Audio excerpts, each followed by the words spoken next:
समझे? चलिए अब कुछ ना बताना चाहते हैं, क्वेश्चन देखते हैं इसमें। इसके बेसिस पे हम लोग क्वेश्चन देखते हैं। कभी कभी क्वेश्चन एग्जाम में कहीं कहीं आ जाता है, तो आप ध्यान में रखेंगे इसको, सीरीज को बनेगा समझे। जैसे फॉर एग्जाम्पल ग्लास और नायलॉन, ये मान लीजिए ग्लास और ये मान लीजिए नायलॉन। अब इन दोनों को मैं रब कर रहा हूं, इन दोनों को क्या कर रहा हूं? रब कर रहा हूं। और रब करने के बाद हमें बताना है कि ग्लास कौन सा चार्ज होगा, ये नायलॉन कौन सा चार्ज होगा। तो पहले आप ये देखिए, इन दोनों में से इलेक्ट्रॉन एफिनिटी किसके पास ज्यादा है? ग्लास के पास में है या नायलॉन के पास? तो ग्लास और नायलॉन सीरीज में देखिए कहां पे है। ग्लास यहाँ पे है और नायलॉन यहाँ पे, यानी कि ग्लास नायलॉन से ऊपर है, या नायलॉन जो है नीचे है ग्लास से। तो नायलॉन जो नीचे है, तो आपको इसका इलेक्ट्रॉन एफिनिटी ज्यादा होगा ग्लास से, क्योंकि ऊपर से जब नीचे आएंगे तो इलेक्ट्रॉन एफिनिटी बढ़ेगा। यानी कि ग्लास और नायलॉन में इसका एफिनिटी ज्यादा है, इसका एफिनिटी ज्यादा है। अब जब इसका इलेक्ट्रॉन एफिनिटी ज्यादा है तो ये इलेक्ट्रॉन को गेन करेगा, ये लूज नहीं करेगा, क्योंकि इलेक्ट्रॉन एफिनिटी ज्यादा है तो इसके पास प्रोबेबिलिटी ज्यादा है इलेक्ट्रॉन को गेन करने का। तो ये नायलॉन ग्लास के कंपैरिजन में इसके पास इलेक्ट्रॉन एफिनिटी ज्यादा है, इसलिए इलेक्ट्रॉन का क्या करेगा? गेन करेगा। क्या करेगा? गेन करेगा। जब ये इलेक्ट्रॉन को गेन करेगा, तो जब इलेक्ट्रॉन को गेन करेगा तो ये नायलॉन क्या हो जाएगा? नेगेटिव चार्ज, और ये क्या हो जाएगा? Positive charge. यानी कि ग्लास और नायलॉन को अगर रब करते हैं तो नायलॉन के पास इलेक्ट्रॉन एफिनिटी ज्यादा होने की वजह से इलेक्ट्रॉन को गेन करेगा, और इलेक्ट्रॉन को जब गेन करेगा तो क्या होगा? नेगेटिव चार्ज, और ग्लास हमारा क्या होगा? Positive charge. मास का क्या होगा? इसका मास का क्या होगा? इसका मास का क्या होगा? तो आपको अगर यहाँ से इलेक्ट्रॉन लूज हुआ है तो मास क्या करेगा? मास क्या करेगा? लॉस ऑफ मास होगा, और यहाँ पे क्या होगा? गेन ऑफ मास होगा। बात समझे? यहाँ पे loss of electron, loss of electron, और यहाँ पे गेन ऑफ इलेक्ट्रॉन। एक और एग्जांपल लेते हैं इसी में से।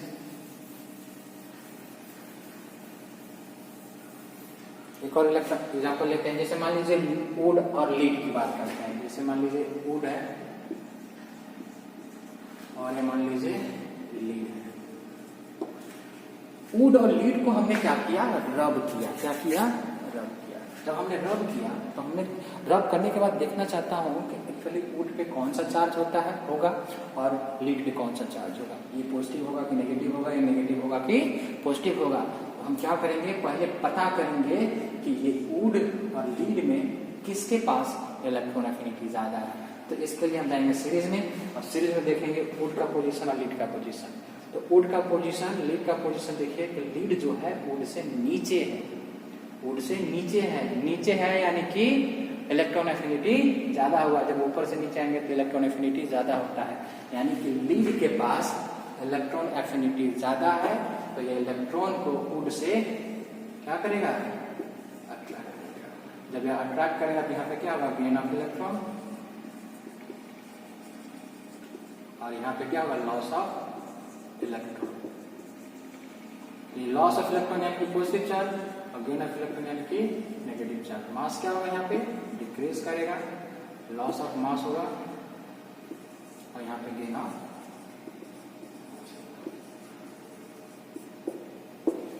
बात समझ में आ रहा है? एक आखिरी एग्जांपल और,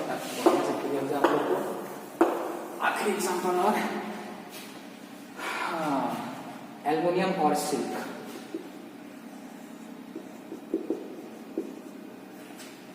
एल्युमिनियम सिंक नहीं, ग्लास और स्टील। ग्लास लेता हूं और स्टील, ग्लास और स्टील। इस बार हम क्या कर रहे हैं कि ग्लास और स्टील को रब कर रहे हैं, ग्लास और स्टील को रब कर रहे हैं। तो ग्लास और स्टील को जब हम रब कर रहे हैं, हम देखना चाहते हैं कि इन दोनों को रब करने के बाद ग्लास पॉजिटिव चार्ज होता है कि स्टील पॉजिटिव चार्ज, मैंने कौन सा चार्ज हो जाता है। इन दोनों को रब करने के बाद मैं देखना चाहता हूँ कि कौन सा चार्ज होगा, ये कौन सा चार्ज होगा। चलिए, तो ट्रिक क्या है, जब हम दो ऑब्जेक्ट को रब करेंगे तो हमें पहले क्या देखना होगा कि उन दोनों के पास किसके पास इलेक्ट्रॉन एफिनिटी ज्यादा है।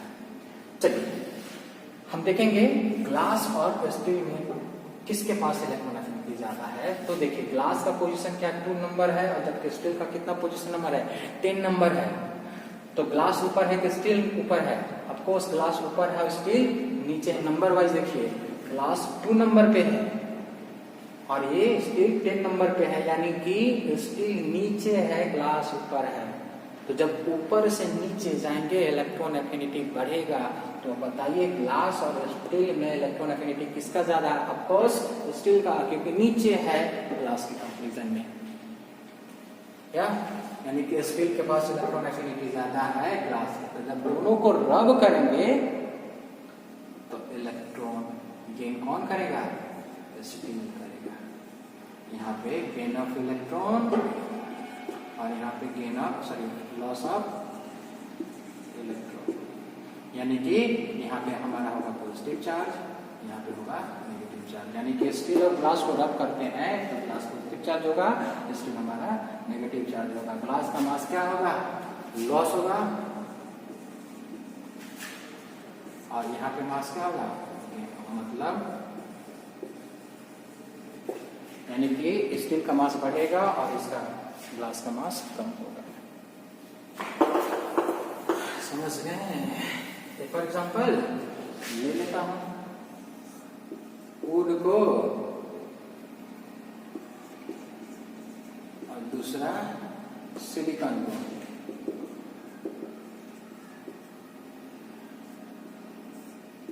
यानी कि वुड और सिलिकॉन को मैं रब कर रहा हूं। अब रब करना बताना कि वुड पे पॉजिटिव होगा कि नेगेटिव चार्ज होगा, सिलिकॉन के पास पॉजिटिव होगा कि नेगेटिव चार्ज होगा। तो आपको इसके लिए क्या करना होगा? इन दोनों का इलेक्ट्रॉन एफिनिटी पता करना होगा। तो सीरीज में जाइए और देखिए सिलिकॉन और वुड का पोजीशन। वुड 4th पोजीशन पे है जबकि सिलिकॉन 19th पोजीशन पे है। तो सबसे ऊपर कौन है? वुड। सिलिकॉन नीचे है। ऑफकोर्स इन दोनों में से इलेक्ट्रॉन एफिनिटी सिलिकॉन के पास ज्यादा होगा क्योंकि ऊपर से नीचे जाएंगे इलेक्ट्रॉन एफिनिटी बढ़ेगा। यानी कि इसके पास इलेक्ट्रॉन एफिनिटी ज्यादा है तो वुड के साथ जब रब करेंगे तो इलेक्ट्रॉन गेन कौन करेगा? सिलिकॉन करेगा। तो ये क्या होगा? गेन ऑफ इलेक्ट्रॉन, ये लॉस ऑफ इलेक्ट्रॉन। यहाँ पे नेगेटिव ना पॉजिटिव चार्ज हो जाएगा और ये हो जाएगा नेगेटिव चार्ज। यानी कि वुड और सिलिकॉन को रब करते हैं, वुड होगा पॉजिटिव चार्ज और आपका सिलिकॉन होगा नेगेटिव चार्ज। इसका मास क्या होगा? मास क्या होगा? डिक्रीज करेगा। इसका मास क्या करेगा? इंक्रीज करेगा। आई थिंक ट्रिबो इलेक्ट्रिक सीरीज आप लोगों को समझ में आ गया कि एक्चुअली होता क्या है। कि सिंपल ये आइडिया देता है कि जब हम दो ऑब्जेक्ट को रब करते हैं तो रब करने के बाद कौन सा पे पॉजिटिव चार्ज एक्वायर होगा और कौन सा पे नेगेटिव चार्ज एक्वायर होगा। इसके लिए आपको क्या किसका कंसेप्ट रखना पड़ेगा? इलेक्ट्रॉन एफिनिटी का। यानी कि इस सीरीज के अकॉर्डिंग ऊपर जाएंगे इलेक्ट्रॉन एफिनिटी घटेगा, ऊपर से नीचे जाएंगे इलेक्ट्रॉन एफिनिटी बढ़ेगा। बात समझे या कि नहीं? बात समझ गए ना अच्छे से? हमें देखा एकदम और सबसे छोटा, तो बार बार आप इतना क्यों करेंगे? देखते ही बता देंगे कि कौन पॉजिटिव चार्ज होगा कौन नेगेटिव, देखते ही बताएंगे। देखिए कैसे, मान लीजिए सिल्क और लीड को रब करेंगे तो लीड के पास कौन सा चार्ज होगा?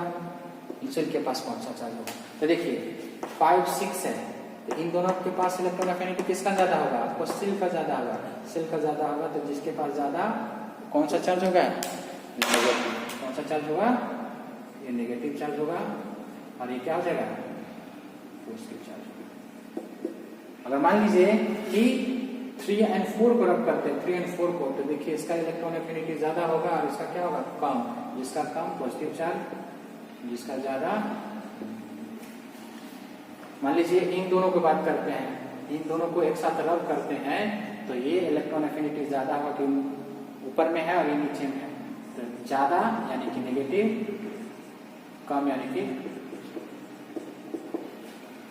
बात समझे नहीं? समझे हैं? यानी कि अगर बात करें यहाँ पे ट्रिक देने का आप लोग को, तो अगर मान लीजिए ऊपर से नीचे आते हैं, सीरीज में 1 2 3 4 ऊपर से नीचे आते हैं, तो चार्ज कौन सा होगा? नेगेटिव। अगर नीचे से ऊपर जाते हैं तो चार्ज कौन सा होगा? पॉजिटिव। यानी कि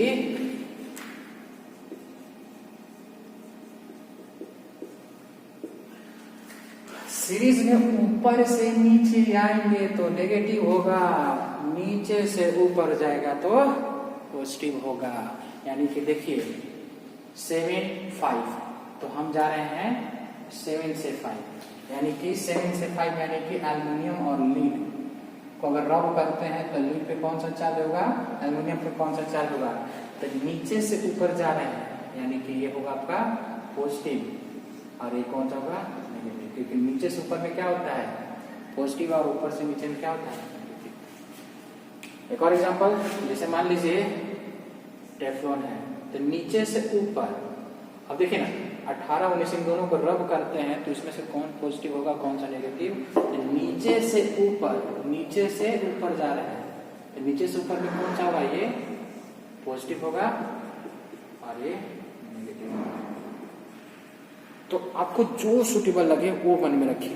पहला, इलेक्ट्रॉन एफिनिटी अगर ज्यादा है नेगेटिव चार्ज होगा, अगर इलेक्ट्रॉन एफिनिटी कम है तो पॉजिटिव चार्ज होगा। इस सीरीज में नीचे से ऊपर जाएंगे इलेक्ट्रॉन एफिनिटी घटेगा, ऊपर से नीचे आएंगे इलेक्ट्रॉन एफिनिटी बढ़ेगा। तीसरा कि अगर हम नीचे से ऊपर जाते हैं तो पॉजिटिव चार्ज होगा, और ऊपर से नीचे आएंगे तो नेगेटिव चार्ज होगा। ये 3 पॉइंट आप याद रखेंगे और इस सीरीज तो आप अच्छे से क्वेश्चन बना सकते हैं। चलिए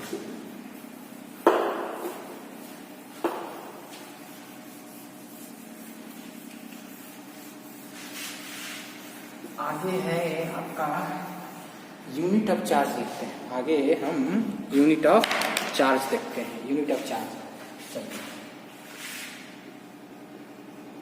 यूनिट ऑफ चार्ज। तो यूनिट ऑफ चार्ज में पहला देखेंगे एसआई यूनिट ऑफ चार्ज, यानी कि एसआई यूनिट ऑफ चार्ज क्या होता है? सबको जानते हैं आप लोग, कूलम्ब होता है। क्या होता है? कूलम्ब। इसको डिनोट किया जाता है, it is denoted by capital C, not small C, capital सी।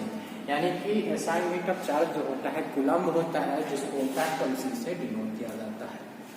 किससे? चलिए थोड़ा सा सीजीएस यूनिट देखते हैं, जो कि बहुत ज्यादा इंपॉर्टेंट है। सीजीएस यूनिट ऑफ चार्ज, वाह, तो आप लोग इसको अच्छे से देखेंगे कि CGS unit of electric charge क्या होता है। देखिए CGS unit of electric charge होता है, एक्चुअली 2 होता है। मतलब सीजीएस यूनिट जो होता है इलेक्ट्रिक चार्ज का वो 2 होता है। हम दोनों का बात करें। चलिए एक काम करते हैं, पहला एंड दूसरा। तो फर्स्ट में होता है ESU CGS unit, and then second में होता है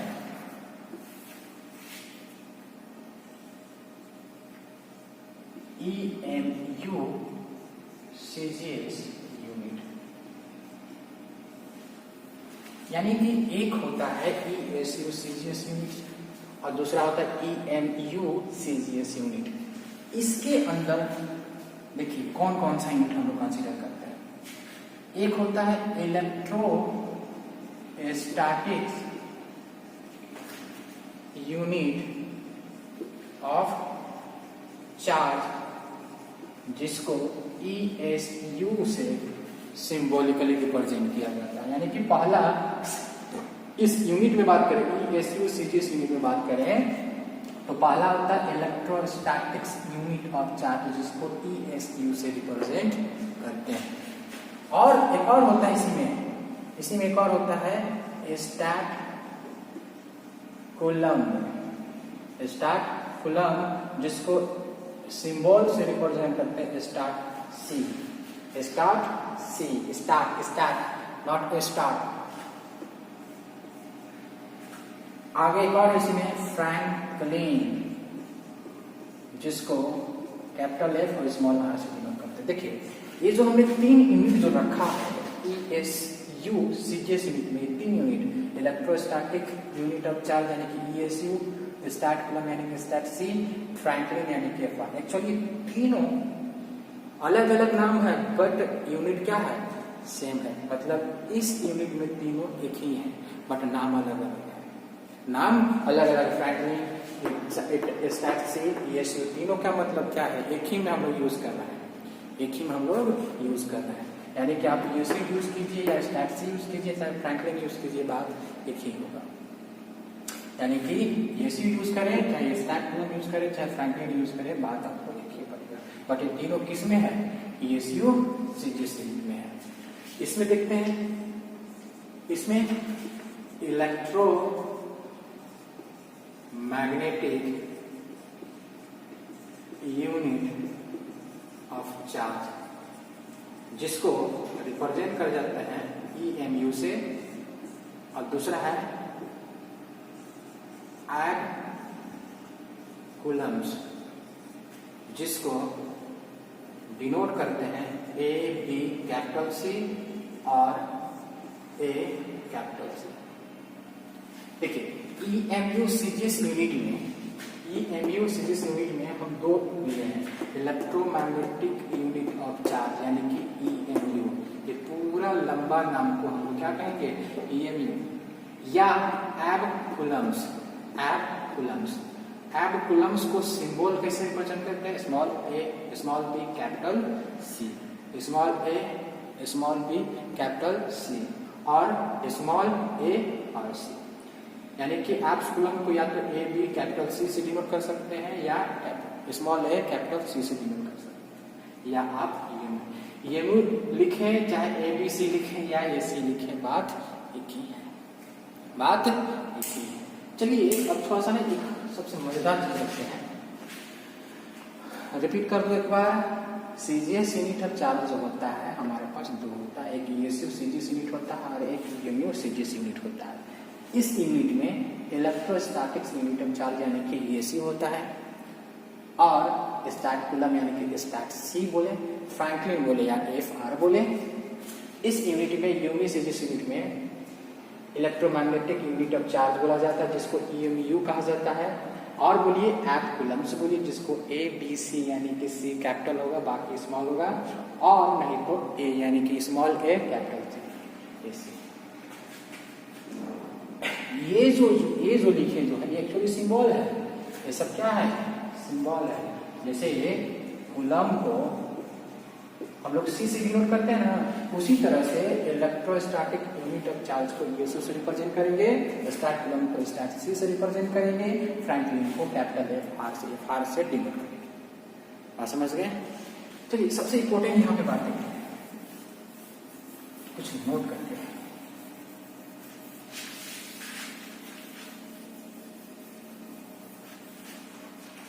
जैसे मान लीजिए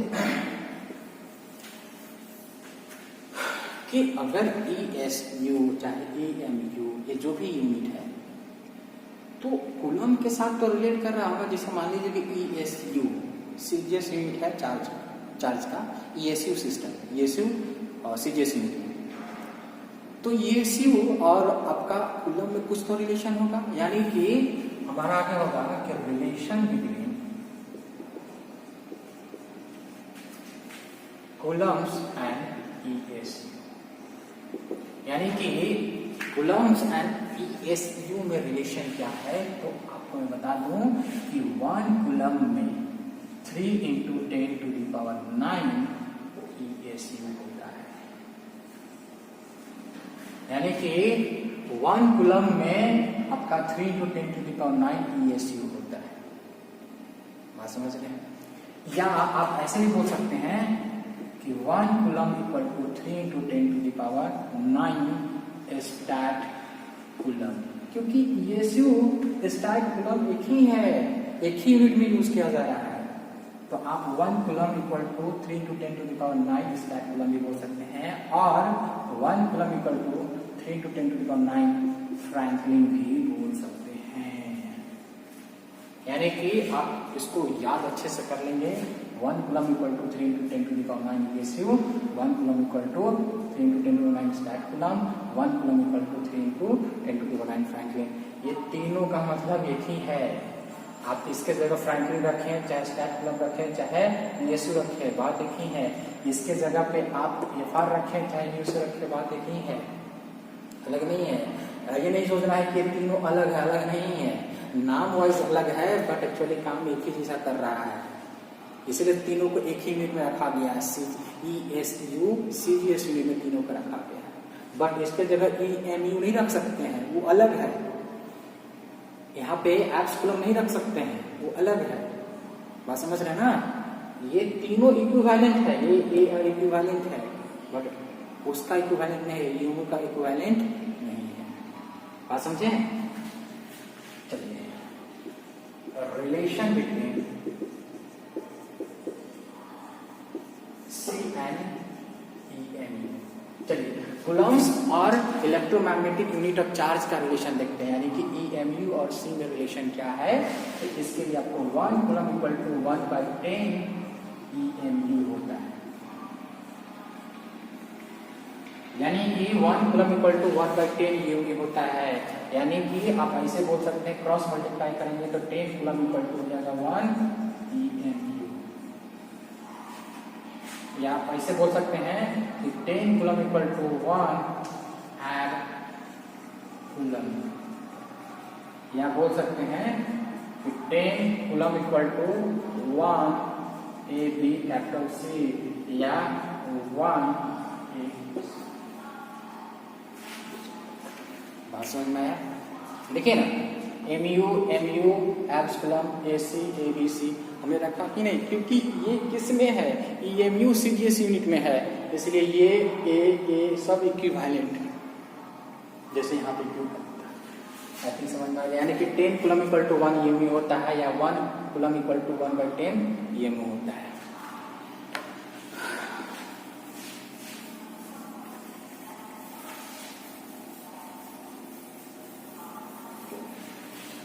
चलिए, सबसे इंपॉर्टेंट रिलेशन बिटवीन